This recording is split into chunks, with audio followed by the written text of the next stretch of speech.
I thought, with Sue Bird coming in, at least this is someone that has been positive on Caitlin at times. And I think the issue with Sue Bird, though, is she has her hand kind of in so many things. And between with her podcast, where she tries to advocate for the players, but she's also an owner in the league. And now she's got the Team USA thing, and she's got all these connections and relationships she has to maintain. But at the end of the day, if it comes down to someone that went to UConn and someone that did not go to UConn, the UConn Mafia is going to stick together until proven otherwise. Let's be brutally honest here. Team USA just orchestrated the single most avoidable, self-inflicted calamity in the entire women's basketball history. Additionally, it's a train catastrophe you can't look away from. Grab this. Caitlin Clark, without a doubt, the greatest and most important name in the sport today, has reportedly drawn a line in the sand, informing authorities that she would simply leave the team if they attempt to force her to give up her famous number.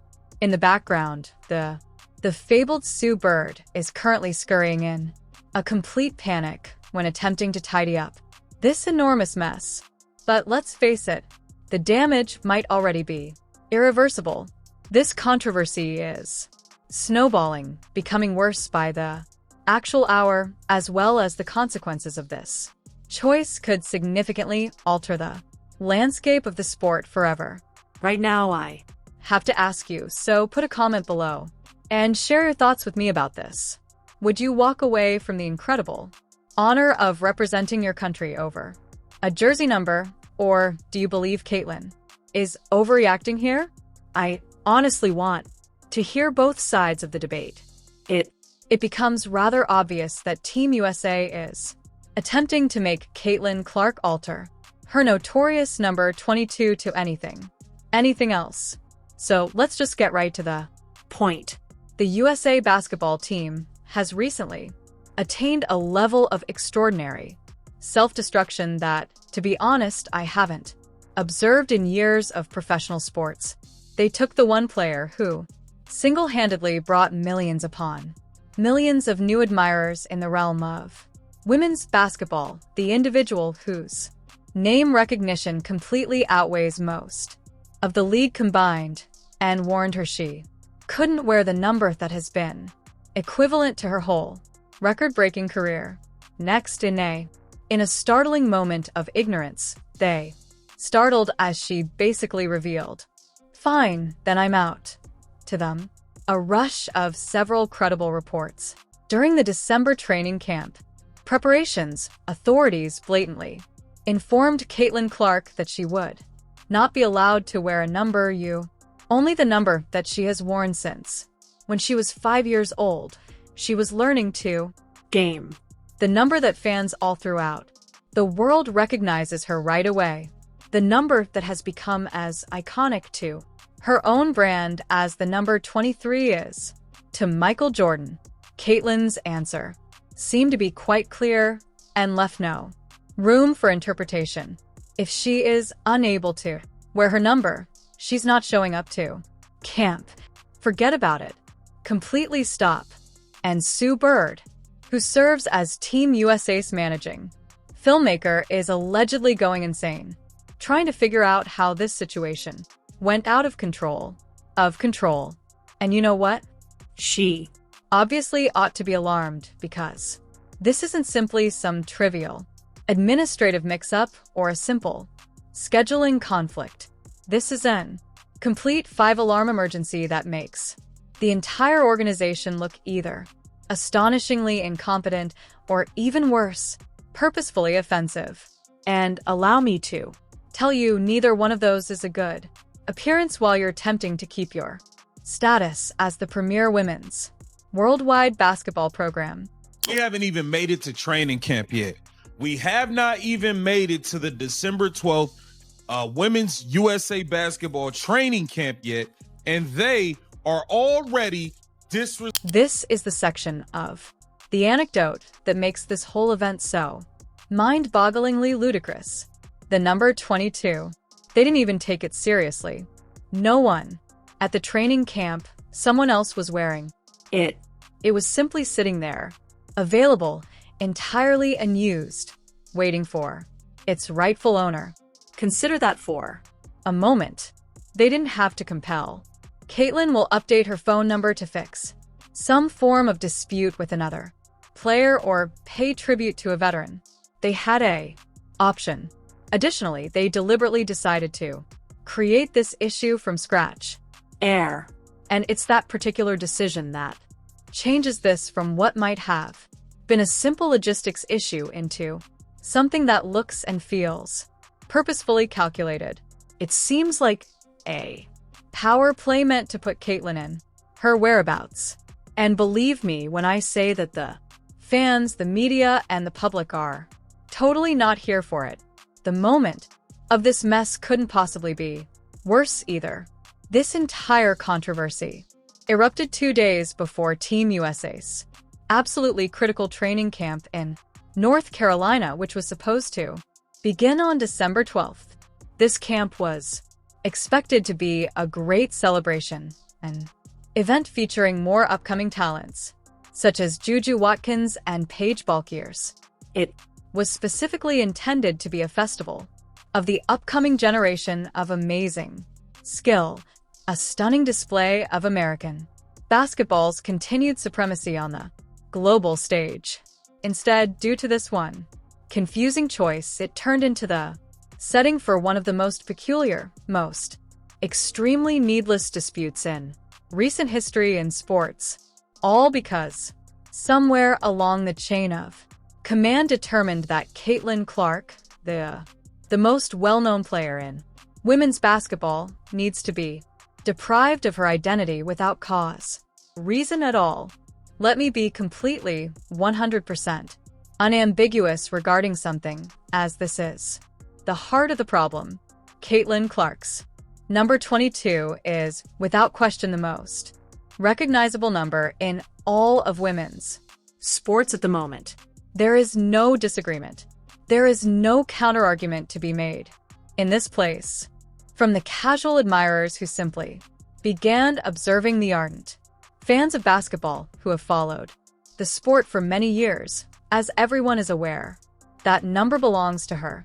That figure symbolizes her absurd logo level, extend beyond the realm of art. It stands for her incredible court vision, which makes world-class defenders seem absolutely silly. And it shows her competitive fire that just won't let her give up. For millions of people, that number isn't just a pair of digits embroidered into a jersey.